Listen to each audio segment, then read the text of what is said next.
Oke, kali ini kita bakal bahas sebuah kisah yang luar biasa epik.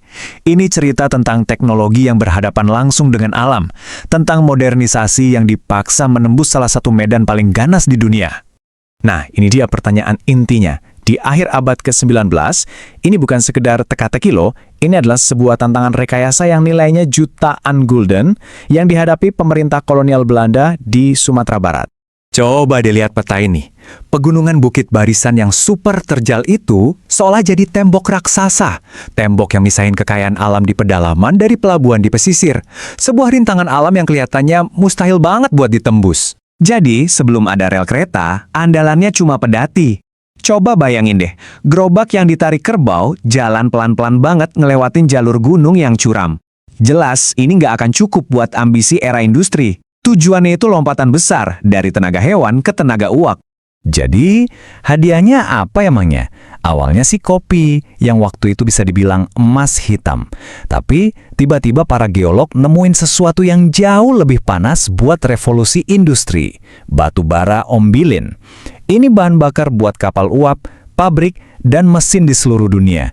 Tiba-tiba, proyek kereta api ini bukan lagi sekedar pilihan, tapi jadi sebuah keharusan ekonomi.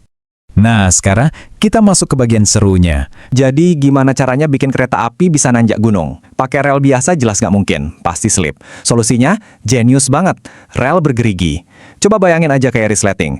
Nah, bagian ini nih yang mungkin paling mengejutkan. Warisan kereta api ini ternyata jauh melampaui sekedar batu bara dan keuntungan. Dampak tak terduga ini, wah, ini yang paling powerful. Kutipan ini pas banget buat menggambarkannya.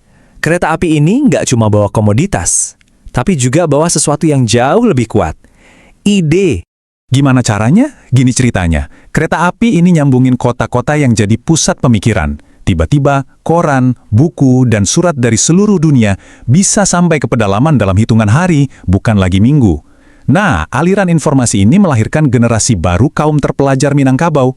Dan yang ironis, ide-ide soal modernitas, kemajuan, dan penentuan nasib sendiri yang dibawa oleh kereta api justru jadi bibit gerakan nasionalis yang pada akhirnya mengakhiri era kolonialis itu sendiri. Jadi pada akhirnya, inilah inti dari keseluruhan cerita ini. Proyek yang awalnya dirancang untuk eksploitasi ekonomi, malah nggak sengaja jadi mesin perubahan sosial dan politik. Mereka bangun rel buat angkut batu bara, tapi muatan paling berharganya justru adalah ide.